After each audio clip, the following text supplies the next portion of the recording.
Assalamualaikum warahmatullahi wabarakatuh.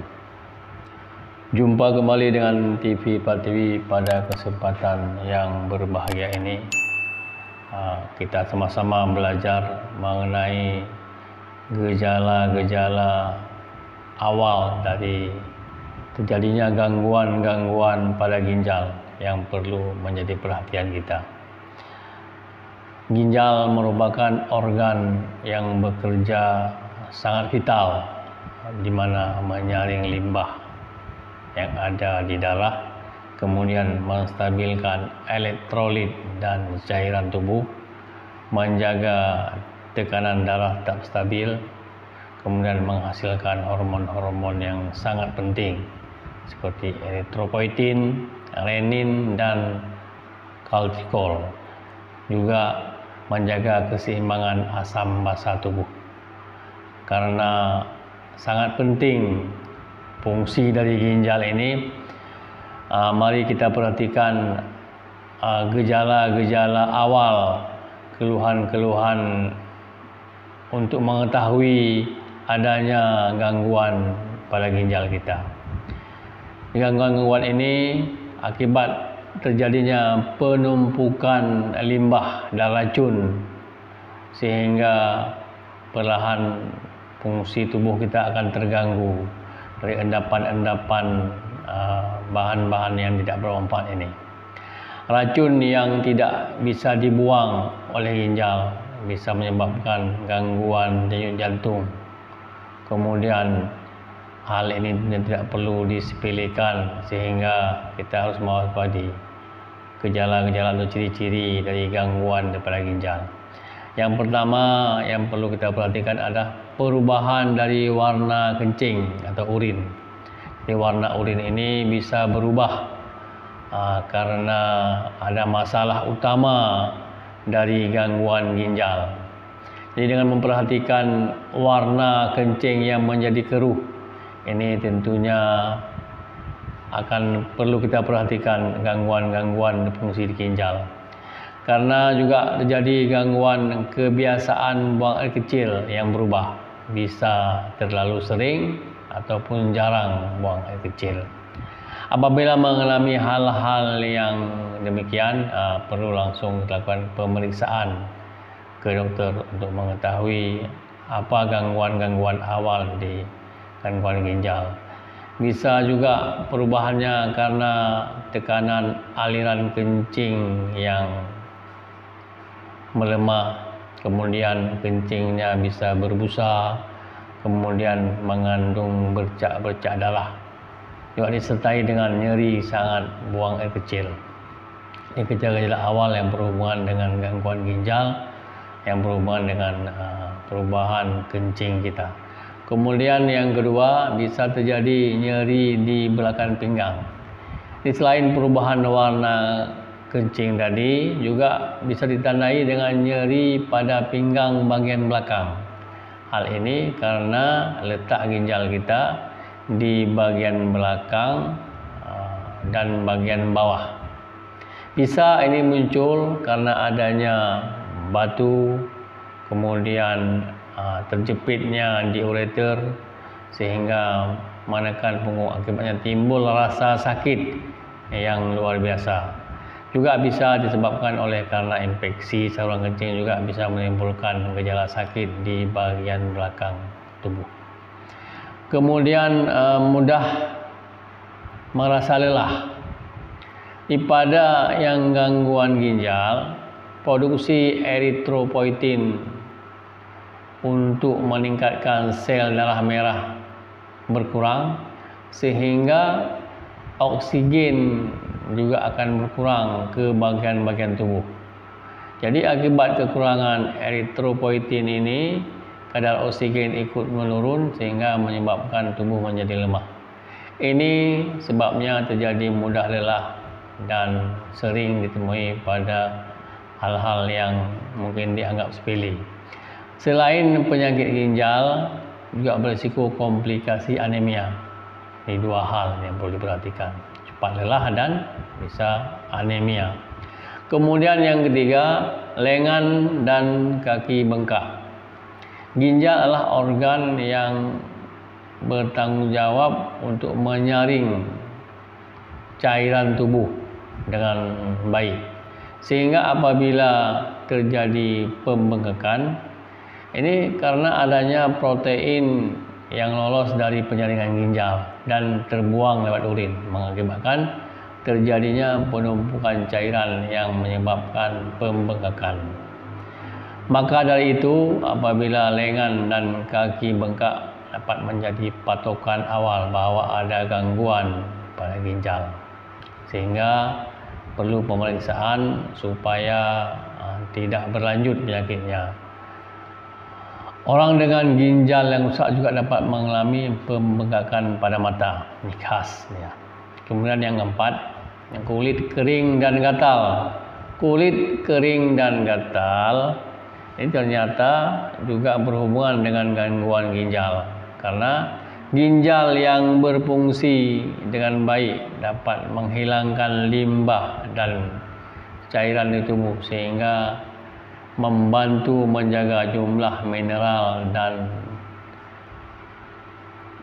dan cairan yang tepat dalam darah. Apabila fungsi ginjal bermasalah, kulit menjadi kering dan gatal. Ini pun terjadi karena organ tidak dapat menjaga keseimbangan mineral dan nutrisi dalam darah.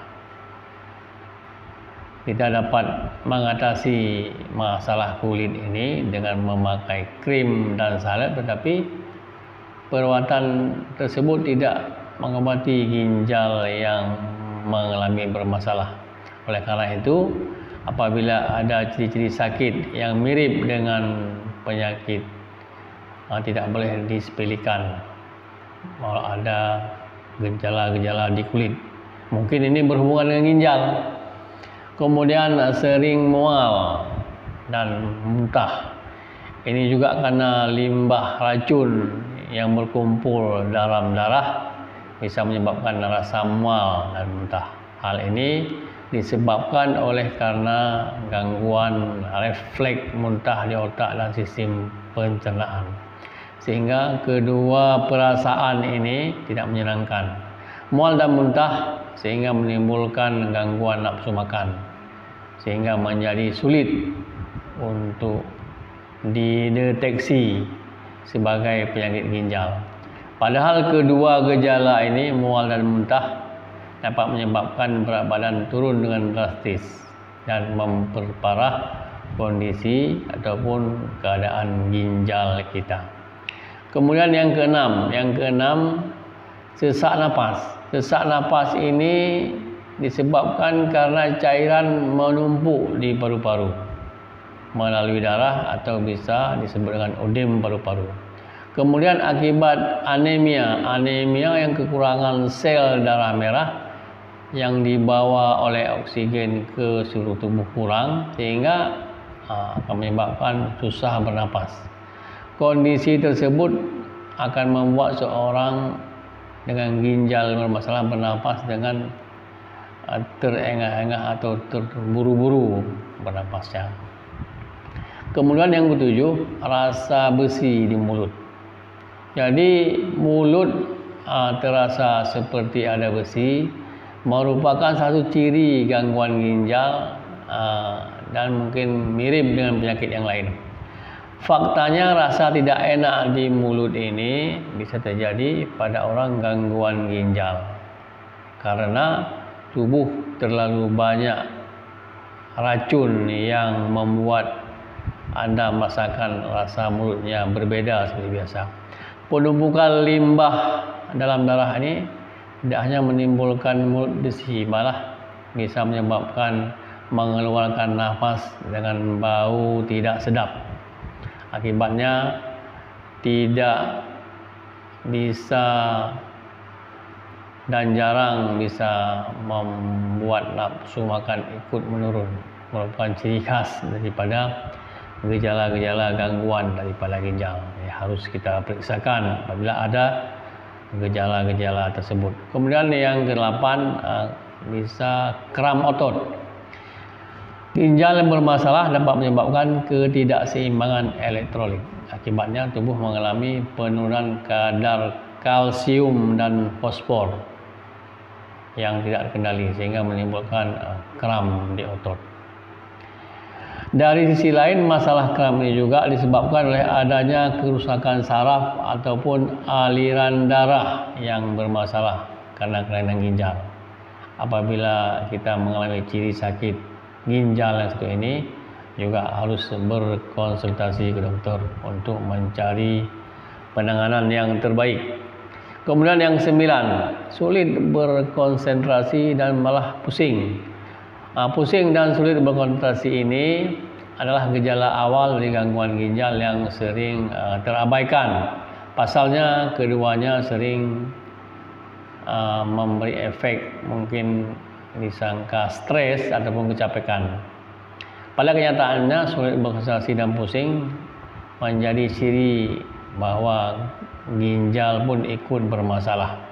Kondisi tersebut dapat terjadi akibat ginjal tidak dapat bekerja dengan baik sehingga oksigen tidak menyebar merata ke seluruh tubuh termasuk ke otak. Otak yang kekurangan oksigen dapat memicu pusing dan sulit berkonsentrasi sehingga menurunkan juga daya ingat seseorang. Ini mesti hati-hati. Ke-10, mengalami gangguan tidur. Pada beberapa orang jadwal tidur mungkin terganggu karena merasa berkaitan dengan stres yang mereka alami. Akan tetapi gangguan tidur ternyata juga menjadi salah satu gejala gangguan ginjal yang kurang diperhatikan. Umumnya gangguan tidur dapat terjadi pada penderita ginjal kronis atau mereka yang sudah mengalami stadium akhir. Penderita penyakit ginjal tidak dapat tidur nyenyak karena ginjal tidak menyaring dengan optimal. Urin yang dikeluarkan malah menumpuk di dalam darah. Jika kondisi ini tidak diobati dengan baik, gejala ginjal yang lain akan memburuk. Seperti gangguan tidur dapat menyebabkan rasa lelah dan kantuk di siang hari, mengganggu fungsi aktivitas kita sehari-hari. Hal ini tentunya dapat mempengaruhi kualitas hidup dan secara keseluruhan konsentrasi juga akan berkurang sehingga perlu langsung berkonsultasi dengan dokter. Kemudian yang perlu kita ketahui, kapan waktu kita memeriksakan ke dokter apabila mengalami gejala-gejala seperti yang kita sebutkan di atas. Apabila gejala-gejala itu dibiarkan, tentunya akan memperburuk kondisi ginjal, mengingat fungsi ginjal yang menurun akan sangat berbahaya bagi kesehatan tubuh kita, sehingga perlu berkonsultasi dengan dokter untuk memeriksakan ginjal. Hal ini bertujuan untuk mendapatkan perawatan sedini mungkin dan mencegah risiko komplikasi daripada ginjal. Mudah-mudahan ada manfaatnya yang kita sampaikan. Mari kita jaga, kita rawat ginjal kita, organ yang sangat vital sehingga bisa sehat terusnya. Tentunya juga dengan mengubah pola hidup yang tidak baik seperti menjaga makanan-makanan yang menjadi penyebab gangguan ginjal seperti terlalu manis, terlalu asin, kemudian juga terlalu banyak mengandung kalsium, magnesium dan sebagainya. Juga menjaga agar memberikan kesempatan pada tubuh kita untuk membuang dan mengurangi racun-racun yang setiap hari kita makan dengan mengistirahatkan ginjal dengan cara rajin-rajinlah melaksanakan ibadah puasa sunnah seperti ini pada bulan awal bulan Zulhijjah. Ada 10 hari disunatkan untuk berpuasa, mulai dari 1 sampai dengan 10 Zulhijjah. Walaupun pada 10 Zulhijjah diwajibkan untuk berbuka setelah melaksanakan sholat Idul Adha. Mudah-mudahan dapat manfaatnya. Wabillahi taufiq wal hidayah. Wassalamualaikum warahmatullahi wabarakatuh. Salam sehat dari TV Pratiwi.